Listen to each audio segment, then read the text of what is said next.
Hi everyone, how have you been in the month of July, the month of extreme weather conditions everywhere in the world? Hope you're doing fine.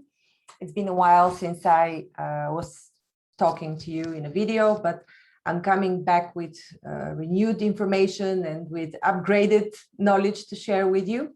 Today I'm going to be talking about karma, how to recognize karma, and in later on sessions we're going to be talking about ways to remove it. So I'm going to give you the basics of how to remove your karma.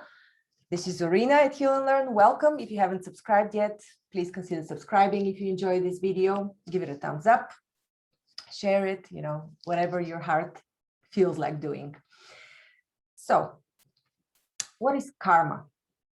There's been a lot said about karma, but my latest findings point to the fact that karma is breakage in the system of your consciousness, breaking in the perfect flow of energy information of your consciousness.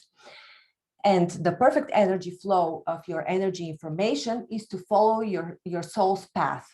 So when you deviate with wrong purpose, wrong goals, wrong desires, you're actually creating karma. And so when I start my trainings of the Healnlearn method, I always start with the principles of the Silva method and I extend them to the Healnlearn method. And I tell people and I teach them how to feel their ethereal body, which is the finer field that we have around us, but it extends not much further than our bodies. It's of course thinner, but it extends, let's say, up to, I think it was up to 30 kilometers or something like that. However, we can reach any point in the universe with our consciousness. The consciousness is a finer energy information field than the ethereal body. So you can access any point in the universe with it.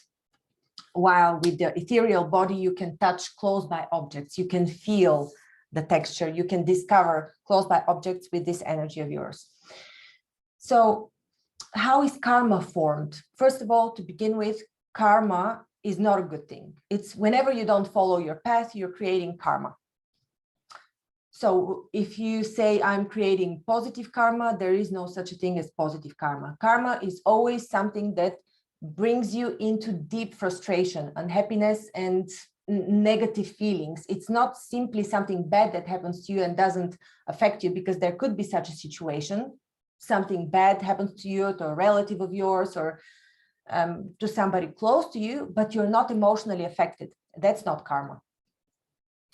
For us to define karma, we need to discover it in this field of fine consciousness. So the first step is to give it shape and position in the field of fine consciousness. After we discover it, we can deal with ways to remove it. But the first thing is to discover it in this field of consciousness, and the way to discover it is via associations, images, and feelings. So very similar to the Silva method. In the end, all the working methods are very similar, including shamanism, the Silva method, the method Deir discovered by the KGB in the 80s, and many other methods, theta, healing, and so on. They all use the same principles of energy information systems combined with feelings. This is how you discover information. Okay, so how to discover karmic reasons. So first of all, one of the ways to discover karma are bad habits. So if you suffer from an alcohol addiction, a gambling addiction, any addiction for that matter, or if you react in a way that impedes your free will. So that means in a situation when somebody irritates you to a level where you're not able to control yourself, for example, a parent or a person triggers you and you explode, and this situation repeats over and over and over again, this is a sign of karma.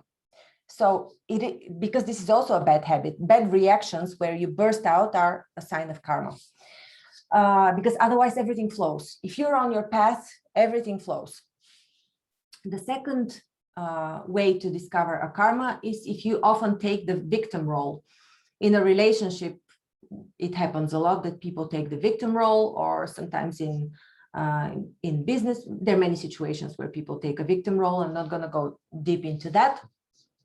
And then you could have repeating situations that again bring a negative feeling, and repeating types of people that come into your life. So you may have experienced even the same physical appearance of people coming into your life, and then you associate them with a negative thing that has happened to you. This is also karma reminding of itself through the same type of a person. I've had multiple experiences like that, and over time, whenever you work on karma, these situations tend to dissipate. So the method that I'm going to be teaching for eliminating karma, after you learn it, you actually need only about 3 to 5 minutes to get rid of a certain situation, a certain karmic situation. And the thing is, we're all born with a certain package, karmic package. And we can only recognize karma when a karmic situation shows up. Otherwise, it's dormant. You don't know about it. It's just dormant. It needs to show itself up so you can work on it. And if you have cleared a certain part of karma, it doesn't mean that you're karma free. You know, it just means that the other dormant parts of karma haven't woken up yet. You have worked on a certain situation, and then the next one will come. So, but you will say, what is the point now? If you always have to work with karma.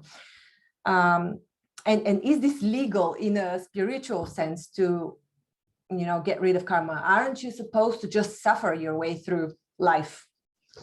Well, it has been the case where suffering was the only way out of karma. But the consciousness of humanity has sped up so much that we're given tools to deal with it. So we are given clues, and things are happening much faster. So we don't need to waste a lifetime dealing with a single piece of karma. We already have the tools to work through it much faster. And of course, this area of life improves significantly. So for example, if you're constantly ending up in abusive relationships, or in strong dependencies to other people, or if you have certain entanglements with money, this can also be karma. For example, that you always end up in debt or something like that. These are all also karmic situations if they give you the bad feeling, because otherwise, as I said, there could be just situations that other people perceive as negative, but as long as they don't emotionally affect you, nothing wrong with that. That's not karma. And again, if it's something positive, it's not karma either. Some people call it dharma, but it's definitely something that you don't want to get rid of if good things come to you, right? All right. Something else with karma that you can recognize it is if disease appears out of nowhere that you're not related to. For example, if you catch a virus like not smallpox, the chickenpox or varicella or things like that at an age that is not appropriate for such a disease, this is there to tell you something. A disease that appears out of nowhere, or a member of your family suddenly gets sick. If it repeats over and over again, it's not a one-time thing, but if it repeats over and over again and it impedes you to accomplish something, this means that is karma. All right, let's move on to recognizing karmic situations. Now we're moving from the reasons to the situations.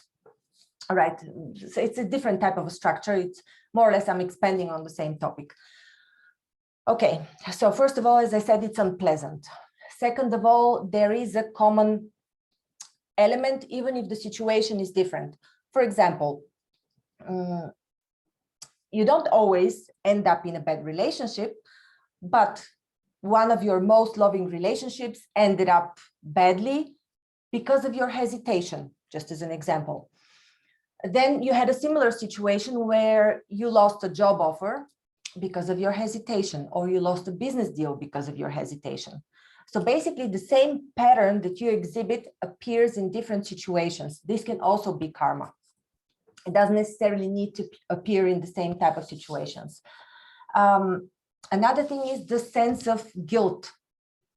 Karma always gives you a sense of guilt that you are unable to accomplish something. And the thing is, since this is not your natural path, the path of your soul, the more you act upon it, the deeper in the mud you go. So that means acting in a karmic situation doesn't help you. You just go deeper in the skid row, and you skid.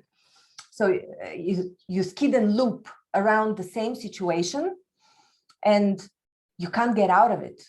It's really very difficult to get out of it. And the thing is, even if there are ways for you to get out of it, you don't see them because you're so focused on the karmic situation. As an example, you've had a bad situation, losing your job or ending up a relationship, and then you don't apply anymore for jobs, or you failed at business and you don't try anything else. You just sit home and you mourn and you focus, you keep looping around the same situation. Or let's say you've had a bad experience with a relationship, and then you loop about this past relationship without trying out new ways to meet people or exploring again, right? So you don't give yourself a chance to look outside of this situation. So, and another thing is, when it comes to karma, the person that is affected cannot be helped.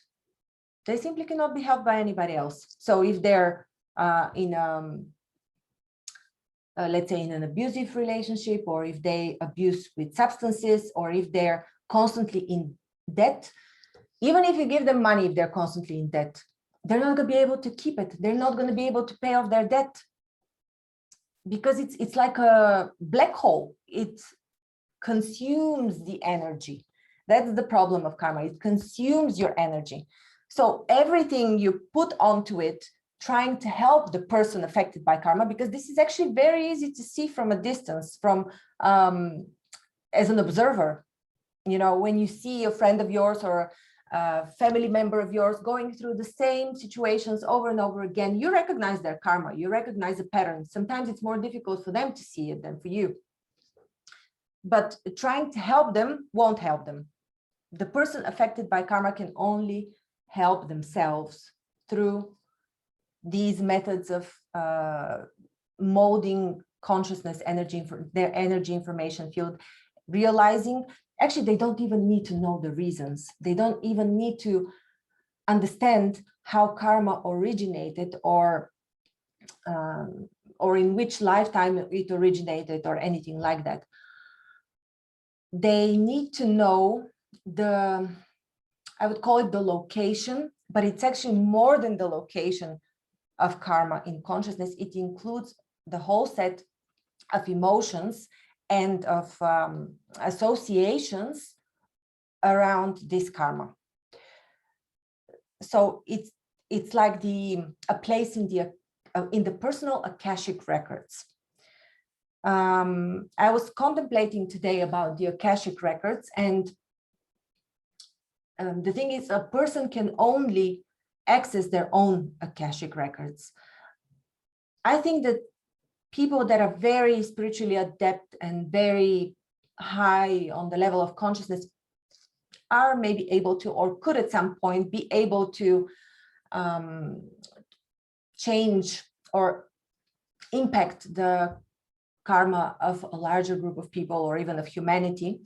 I don't exclude this as a possibility for some people, but for the majority of people, they can only clear their own karma. All right. So the way to get rid of karma is what I'm going to teach in my next session that, as I said, is a part of the subscription that I offer on Heal and Learn that includes group sessions with 4 different trainers. So you can choose between the group sessions of 4 trainers, and one of them is myself. So the August session will be dedicated to discovering and working with karma. If you want to go more in depth, you can book a personal session with me, where I will walk you through the whole process and we can do it together. And once you understand it, as I said, it works very fast. Within 3 to 5 minutes, you're done with the process, and then you only see the impact. All right. So the process that we're going to be following is first in this session, the following up session in August. First, we're going to create an integral image, including feelings of this karmic situation. Or it's not necessarily a situation, but it could be, it's not a situation. What is it then? Because it could be a person. Let's call it situation for, for ease of concept. Then the second thing is we are going to separate karma from the energy field. We're going to completely cut it off. And then there's a process of replacing these black holes with the correct goals, with the correct thinking that are in line with your path. And if you remember, for the ones that have seen one of my videos with Lada, when I said with the silver method, when you work with the silver method, you overcome the obstacles of karma. This is because with the silver method, we only work with goals that are in line with your soul. So this naturally skips karmic problems. But to find goals that are in line with your soul and to feel comfortable with that might take a while. Because even if this in the silver method you see them, it might take a while for you to feel the joy and the comfort to believe in it. Because one of the aspects of the silver method workability is believability of your goals. So if you don't believe in them, it's unlikely that they manifest fast. So things are very connected if you understand the whole concept of how consciousness works. All right, thank you very much for your attention. Please do comment, give it a thumbs up, like.